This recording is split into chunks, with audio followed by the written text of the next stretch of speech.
Всем здравствуйте! Вы на канале Вязание Хобби. Сегодня речь пойдет о бобинной пряже. Я немножко, скажем так, хочу заострить внимание на том, как я использую одно из достоинств бобинной пряжи. В данном случае вяжется у меня вот такая вот летняя кофточка. Она у меня практически связана. Один рукав у меня провязан, остался еще один рукавчик. Вот заканчиваю этот рукав и буду выпускать мастер-класс. Поэтому, если кого-то заинтересует, можете смотреть за новостями на моем канале. Так, в данном случае эта кофточка связана, вяжется точнее, из хлопка мерсеризованного. Это бобинная итальянская пряжа, которая у меня представляет такие вот бобинки. Я вяжу из нее вот такую вот кофточку. Так, и что хочу сказать вообще о бобинной пряже. Вы знаете, можно много, скажем так, рассуждать на эту тему, но я думаю, каждый из нас знает, что бобинная пряжа имеет много достоинств. Может быть, конечно, есть какие-то недостатки, но в принципе, я думаю, что достоинств все-таки у нее намного больше. Конечно, бобинная пряжа предназначена для машинного вязания. Вот, но мы рукодельницы. Я думаю, что и каждая из вас, кто смотрит это видео, в запасе у вас есть также бобинная пряжа. И хочу отметить то, что палитра бобинной пряжи действительно очень большая. Здесь есть и альпака. Вот я быстренько вам сейчас покажу. Вот смотрите, вот эта вот ниточка, это альпака. Правда, она смесовая. Здесь у нас есть спа. Ниточка толстая. 150 метров в 100 граммах. Связан образец. Так, вот такая вот есть альпака, тоже ниточка толстая, белого цвета. Тоже смесовая, правда. Здесь альпака, меринос и па. 200 метров в 100 граммах. То есть ниточка такая вот толстая. Из того, что вы видите, здесь есть меринос. Меринос бывает разной толщины тоже, как и все остальные ниточки. Разного цвета. И вы знаете, действительно, бобина пряжи мне нравится тем, что ее можно, скажем так, сочетать с другими моточными пряжами. Так, вот если, допустим, взять вот такую пехорку перспективную. Так, вот у нас, смотрите, здесь у нас 270 метров в 100 граммах. Если кому-то, скажем так, нужно более толстую ниточку, смотрите, можно добавить бобину пряжу вот такого примерно цвета, серого. Здесь у нас есть альпака, меринос, па.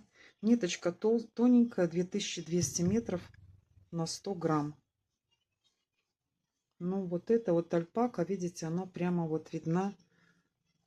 Очень красиво так смотрится. Вот, видите, когда несколько сложений ее брать, она такая мягенькая. Альпака очень мягкая, очень нежная.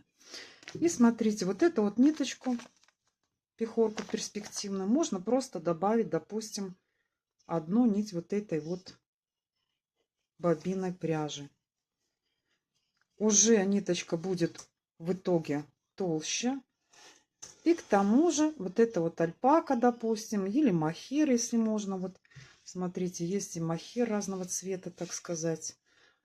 Тоже можно добавить. И тоже будет такой красивый результат. Для того, чтобы высчитать итоговый метраж, я вам сейчас покажу формулу.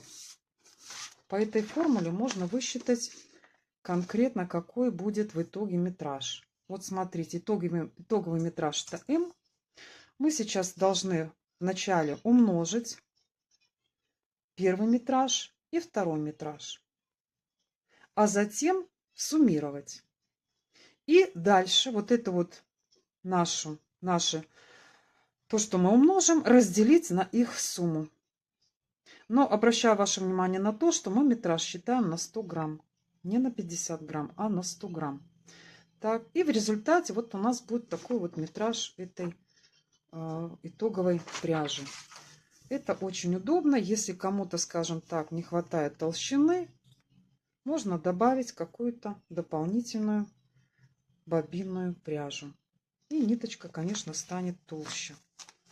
Вот, допустим, тоже можно такой вот меринос австралийский. Здесь у нас 400 метров в 100 граммах. Вот такая вот более тонкая ниточка. Можно добавить, допустим, вот такого плана. Она идет с мохером, вот эта вот ниточка. Подобрать по цвету. И тоже будет красиво смотреться. И при этом ниточка станет толще. Так, вот это вот альпака, смесовая пряжа. Здесь меринос и пай. Смотрите, 2200 метров. Ниточка очень тонкая, как я уже сказала. Но, допустим, взять 8 сложений, разделите 2200 на 8 сложений. И вот эти вот 8 сложений уже в итоге будут 275 метров. Если кому-то это тонкая, скажем, можно добавить еще 9-ю ниточку. Или наоборот отнять, если хотите, тоньше. В этом плане бобинная пряжа действительно помогает регулировать толщину. И кроме того, я хочу сказать, что есть и, скажем, более такая богатая пряжа. Кашемир, шелк. Вот это у нас кашемир с шелком идет.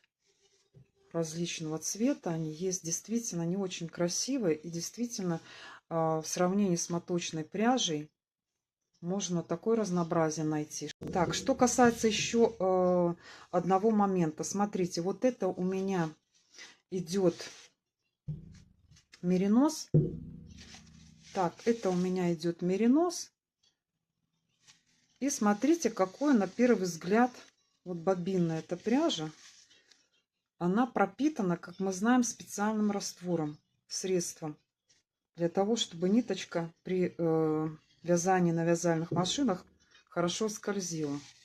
Вот. И получается она такая более, скажем, жесткая, более совсем неприглядная, вот как здесь, в этой бобинке. Хотя это стопроцентный меринос. Но смотрите, какая метаморфоза получилась, когда постиран образец. Это 750 метров в 100 граммах. Я связала образец в 3 сложения. И смотрите, как распушилась эта ниточка. Вот видите, один раз постиран образец. Если еще раз постирать, то он будет еще распушиться. Вы знаете, она очень-очень мягкая. Вот этот образец стал очень мягкий. Хотя ниточка сама, смотрите, какая. Даже она видна, что есть такая большая разница между конусом и вот этим образцом. Так, то есть не нужно пугаться, если у нас бобинная пряжа будет такая вот жесткая. Когда постирается, главное уметь стирать правильно. Для того, чтобы бобинная пряжа, скажем так, раскрылась, есть специальное средство. Так, но самое главное достоинство, вы знаете, из того, что я использую, сейчас я вам покажу.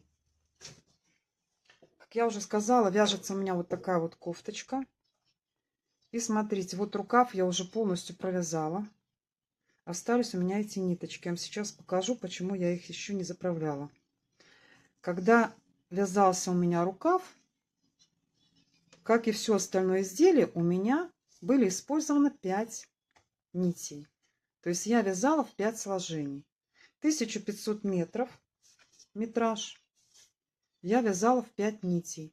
То есть в итоге у меня 300 метров на 100 грамм. Но когда я дошла до манжета, я одну ниточку просто убрала. Сейчас вам покажу, где я ее убрала. Так, вот эта вот ниточка, вот она одна.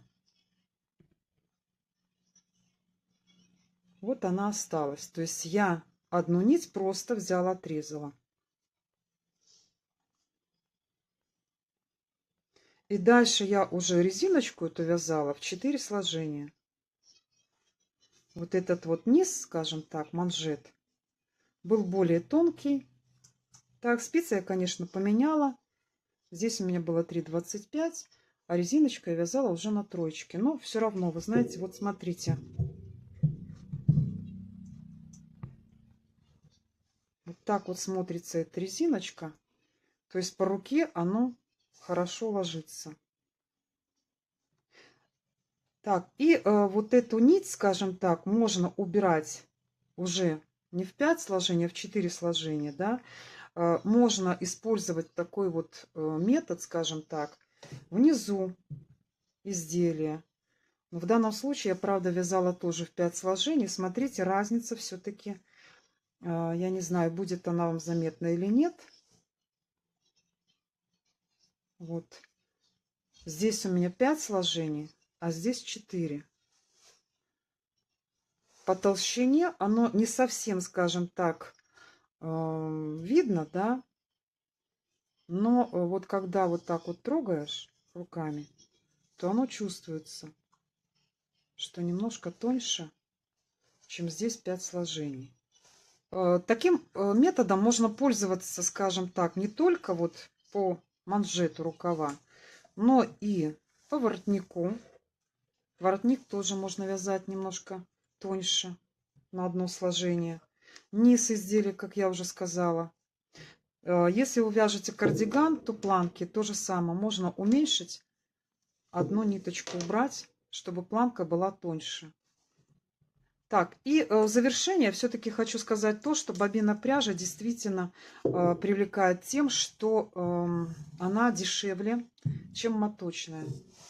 Если, допустим, взять бобинный вот меринос и моточный меринос, то все мы знаем, что моточный меринос будет намного дороже. На этом у меня все. Если кому-то это видео было, скажем, интересным, нажимайте пальчик вверх. Если кто-то еще не подписан, подписывайтесь на мой канал, буду очень рада.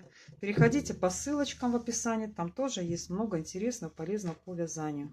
Всем спасибо за просмотр и до новых встреч!